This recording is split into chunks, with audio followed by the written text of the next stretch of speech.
আমি সব সময় জিকিরের মাজলিসকে ধোলাই কারখানা বলি। যেরকম দুনিয়ার ধোলাই কারখানায় জামা কাপড় যখন দেওয়া হয়, জামা কাপড়গুলি ময়লা থাকে, কারখানা যখন ফেরত দেয় পরিষ্কার, ময়লার কোনো চিহ্নও থাকে না। ঠিক এখানে যখন ঢুকছিলাম আমল নামায় গুনার বহুত ময়লা ছিল। আল্লাহ পাক কবুল করলে মাজলিস থেকে বের হয়ে যাবে, গুনাহ সব সাফ হয়ে যাবে। বক্তব্য আমার না, বুখারীর মধ্যে দীর্ঘ এক রওয়ায়াত আসছে, জিকিরের মাজলিসকে কেন্দ্র করে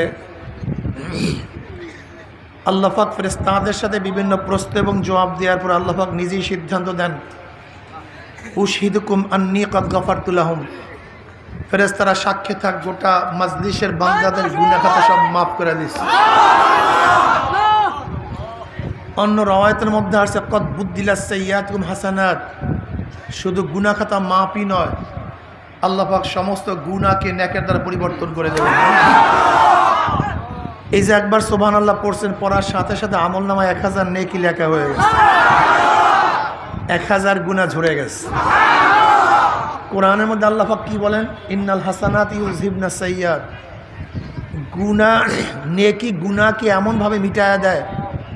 ইউযহিবনার তাফসীরে মুফাসসিরিন কেরাম বলেন, নেকি গুনাহকে এইভাবে মিটায়া দেয় মনে হয় যেন ব্যক্তি কোনোদিন গুনাহই করে নাই।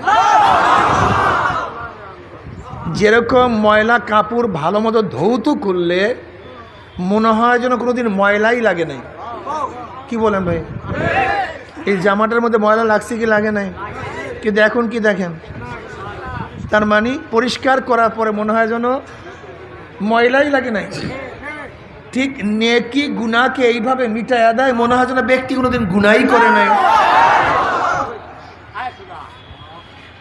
এর জন্য নেকি বেশি বেশি করা চাই, ইস্তেগফার বেশি বেশি করা চাই। ইল্লা মান তাবা ওয়া আমানা ওয়া আমিলা আমালান সালিহান ফাউলাইকা ইউবাদদিলুল্লাহু সাইয়্যাতিহিম হাসানাত ওয়া কানা আল্লাহু গফুরার রহিমা। যদি তওবা করার মতো তওবা করতে পারো, তওবা করার মতো যদি তওবা করতে পারো, যদি নেক আমল বাড়াতে পারো, ঈমানকে মজবুত করতে পারো, আল্লাহ পাক শুধু গুনাহ মাফ করার ওয়াদা করেন নাই, আল্লাহ পাক সমস্ত গুনাহকে নেকের দ্বারা পরিবর্তন করে দেবেন।